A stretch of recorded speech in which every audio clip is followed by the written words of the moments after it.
नमस्कार, आप देख रहे हैं देश का number 1 Hindi news channel news 18 India और मैं हूं आपके साथ अनुपमा झा। जिस तरह से हमने देखा कि सीमा हैदर पाकिस्तान छोड़कर हिंदुस्तान पहुंच गई सचिन मीणा से मिलने के लिए, ठीक उसी तरीके से एक और मामला निकलकर सामने आया जहां पर हिंदुस्तान की जमीन को छोड़कर एक अंजू नाम की महिला पाकिस्तान पहुंच गई। हालांकि पूरा मामला अलवर के भिवाड़ी इलाके का बताया जा रहा है। ये बड़ी खबर के साथ शुरुआत कर रहे हैं और शुरुआत भी ठीक उसी तरह से हुई जिस तरीके से सीमा हैदर ने किया था। जिस तरीके से सीमा हैदर अपने बच्चों को लेकर, हालांकि वो जो है हिंदुस्तान पहुंची थी, लेकिन यहाँ पर अंजू ने अपने बच्चों को छोड़कर जो है वो पाकिस्तान चली गई। इतना ही नहीं, ये भी बताया जा रहा है कि जब वो वहां पर पहुंच गई हैं तब उनके पति को इस बार की जानकारी मिली कि हाँ, उनकी पत्नी जो है वो, क्योंकि बोलकर तो गई थी कि वो जयपुर जा रखी हैं, लेकिन वो जयपुर नहीं गई, जबकि दूसरे देश यानी कि पाकिस्तान जो हमारा पड़ोसी देश है, दुश्मन देश है, वहां पर पहुंच गई। अब ऐसे में तमाम सवाल जो है वो लगातार खड़े हो रहे हैं। सबसे पहला सवाल ये है कि आखिर घर वालों को बिना बताए जो है पाकिस्तान क्यों गई है अंजू। दूसरा सबसे बड़ा सवाल ये कि लगातार पाकिस्तान से जो है उनकी तरफ से वीडियोस अपलोड किए जा रहे हैं जिसमें वो इस बात का जिक्र कर रही है कि हाँ, वो परमिशन के साथ, वीजा के साथ जो है अपने एक दोस्त की शादी को अटेंड करने के लिए पहुंची हैं। लेकिन आखिर इन बातों में कितनी सच्चाई है, क्योंकि चाहे हिंदुस्तानी एजेंसियां हो या फिर पाकिस्तानी एजेंसियां, अब लगातार एक तरफ सीमा हो चाहे दूसरी तरफ अंजू हो, ये जांच पड़ताल करने की कोशिश की जा रही है कि आखिर इन पूरे घटनाक्रम के पीछे की वजह क्या है। तो देखिए, जो जानकारी अंजू के पति ने पुलिस को दी है उसके मुताबिक दरअसल कहा जा रहा है कि 4 दिन पहले, क्योंकि देखिए 20 तारीख की ये घटना है, हम आपको वो सीसीटीवी फुटेज भी दिखाएंगे जब किस तरीके से अपने घर से जो है वो करीबन 2 बजे जो है अंजू निकली थी।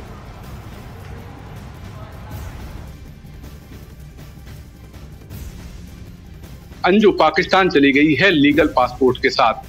अब पूरा मामला सामने आया है, उसके बाद उसके पति हमारे साथ मौजूद हैं, उनसे बात करते हैं कब उन्हें इस पूरे मामले की जानकारी मिली। अरविंद जी, कब ये जानकारी मिली और पूरा का मामला क्या रहा? कल शाम को मेरे को जानकारी मिली लाहौर का। उससे पहले तो जयपुर का ही पता था मेरे को, जयपुर गई। तो अभी क्या उम्मीद है आप लोग? जब वो कह रही आने की तो उम्मीद है। क्या आप प्रधानमंत्री से क्या गुहार लगाना चाहते हैं नरेंद्र मोदी से कि अंजू को लाने के लिए सरकार भी कुछ कदम उठाए, वहाँ सरकार अगर प्रयास करती तो जल्दी लाने में मदद मिल सकती? हाँ, मिलने चाहिए। अगर इगलत कलर से गई है, मानो बिना पासपोर्ट वीजा के से गई है, किसी टूर से गई है, तो वो उसके लिए कार्रवाई कर सके। अगर वीजा लेके गई है तो आप सरकार को कहूँगा सपोर्ट करनी चाहिए। मैं गुहार लगा रहा हूँ प्रधानमंत्री से, जल्द से लाना चाहिए उधर से सरकार से बात करने के लिए। अब चलिए, जो अंजू का वीजा है उससे जुड़ी कुछ जानकारी भी आपको देते हैं। देखिए, राजस्थान के अलवर से अपने फेसबुक दोस्त नसरुल्लाह से मिलने पाकिस्तान गई अंजू ने 29 अक्टूबर 2020 को पासपोर्ट बनवाया और इसके बाद 4 मई 2023 को अंजू को पाकिस्तान का वीजा भी मिल गया। इसके बाद 21 जुलाई 2023 को अंजू अटारी बॉर्डर से पाकिस्तान पहुंची और अंजू पर 30 दिन तक पाकिस्तान में रहने का वीजा भी है। तारीख के साथ बाकायदा आपको बताते हैं कि अंजू और सीमा का केस अलग अलग कैसे है, क्योंकि 29 अक्टूबर 2020 को अंजू की तरफ से सबसे पहले पासपोर्ट बना, लेकिन उसके बाद फिर 4 मई 2023 को उसे पाकिस्तान का वीजा भी दे दिया गया। और इसीलिए कहा जा रहा है कि अंजू तो पाकिस्तान गई है नियम कायदे कानून के साथ। 21 जुलाई 2023 को पाकिस्तान अंजू पहुंची उसके बाद, और उसी के बाद से ये जो खबर है वो सुर्खियों में आई। 30 दिन तक पाकिस्तान में रहने का बाकायदा वीजा अंजू के पास है, इस कम से कम डॉक्यूमेंट के हिसाब से। आपको बताया, अपने फेसबुक दोस्त नसरुल्लाह से मिलने पहुंची हुई है अंजू पाकिस्तान और ये कह रही हैं कि अभी वो 20 तारीख तक वहीं रहेंगी, 20 अगस्त तक, और उसके बाद भारत वापस आ जाएंगी। हालांकि आपको बताएं कि नसरुल्लाह के साथ उनकी दोस्ती है या प्यार है, इस पर लगातार तमाम तरह के दावे किए जा रहे हैं, लेकिन कम से कम अभी तक जो जानकारी सामने आई है उसके हिसाब से तमाम जो लीगैलिटीज हैं, तमाम कानूनी जो प्रक्रिया है, उसे साथ लेकर अंजू पाकिस्तान पहुंची हैं।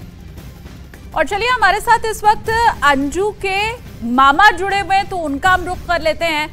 सर, सबसे पहले तो आपसे यही जानना चाहेंगे कि अंजू को लेकर तमाम तरह के विवाद आ रहे हैं, वो शादी करने के लिए पहुंची हैं, अपने दोस्त से मिलने वो पाकिस्तान पहुंची हैं, आपको इस बारे में क्या पता है? अंजू आखिर किस वजह से गई है पाकिस्तान? नहीं, हमें मैडम कोई पता नहीं है कब गई, क्यों गई, और ना हमें इसके बारे में जानकारी, क्योंकि हम बहुत दूर रहते हैं उससे, है ना। और वो कहना हमारे लिए तो वो मतलब हमारी कुछ नहीं रही है, अब तो हमारे लिए मर चुकी है। पाकिस्तान चली जाए चाहे वो अफगानिस्तान जाए, हमारे लिए मर चुकी है वो। अब हमारा उससे कोई नाता नहीं है, कोई संबंध नहीं है। जी, सुशील जी ये बताइए, सुशील जी ये बताइए कि आप कह रहे हैं कि अंजू जो है, आप अंजू के बारे में आपको जानकारी नहीं है, लेकिन जो पाकिस्तान की पुलिस है वो ये कह रही है कि वो तलाक देकर जो है वो पहुंची है पाकिस्तान अपने दोस्त से मुलाकात करने के लिए। क्या एक परिवार में अगर किसी को तलाक दिया जाता है तो परिवार को इत्तला नहीं किया जाता है? आप लोग को इस बारे में कोई जानकारी नहीं है? नहीं है, नहीं है, नहीं है, क्योंकि वो राजस्थान में लास्ट रहती है, हम कब इधर। बात हुई थी हाँ जी जी, लास्ट आपकी आखिरी बार सर कब अंजू या अरविंद से बात हुई हो? नहीं, हमारी तो कोई संपर्क ही नहीं है। कोई संपर्क है जैसे मतलब कम से कम 2 साल बात नहीं होती थी उनसे, क्योंकि हमारी भांजी है, वो हम मानते हैं हमारी भांजी है, लेकिन वो अपने पापा के पास आती रहती थी। तो हमारा उनसे मतलब इतना क्या है कि मतलब हम आपको पल पल की बात बताएं, ऐसा कुछ नहीं है। हमसे कोई मतलब सालों बात नहीं होती है उनसे। सर आप ये बता पाएंगे कि क्या अंजू और अरविंद की जो शादी हुई थी वो लव मैरिज थी या अरेंज मैरिज थी? अरेंज मैरिज थी। अरेंज मैरिज थी। दोनों की शादी सर किसी चर्च में हुई थी, कहां पर हुई थी? चर्च में हुई थी, चर्च में हुई थी। कहां पर सर, कौन सी जगह पर? ये भिवाड़ी है, राजस्थान में कहीं भिवाड़ी है, भिवाड़ी करके। भिवाड़ी में चर्च में हुई थी। क्या कभी अंजू या अरविंद से, या जिस तरीके से आप बता रहे हैं अंजू के पिता से कभी बातचीत हुई हो, क्योंकि आप मामा हैं, तो कभी बातचीत होते हुए पता लगा हो कि दोनों के रिश्ते में जो है थोड़ी सी खटास है कहीं ना कहीं? क्योंकि ये बात तो अंजू भी कह रही है और अरविंद भी कह रहे हैं। क्या कह रहे हैं मतलब खटास के बारे में? तो हमें देखो दोनों प्राणियों को कभी कोई देखो मियाँ बीवी, भाई वो मियाँ बीवी हैं, क्या खटास है क्या मिठास है, भाई हम तो बहुत दूर रहते हैं, तो हमें इसके बारे में मतलब कोई जानकारी नहीं है। कभी लड़ाई हुई या क्या हुआ हम नहीं बता सकते इसके बारे में अभी। ठीक है सर, मैं समझ गई आपको नहीं पता इस बारे में, लेकिन आपको कि बचपन से आपने अंजू को देखा होगा। अगर परिवार के प्रति व्यवहार की मैं बात करूं, बाहर के लोगों के प्रति व्यवहार की बात करूं, किस तरीके का व्यवहार था अंजू का? नहीं तो हमारे पास क्या मैडम, जैसे वो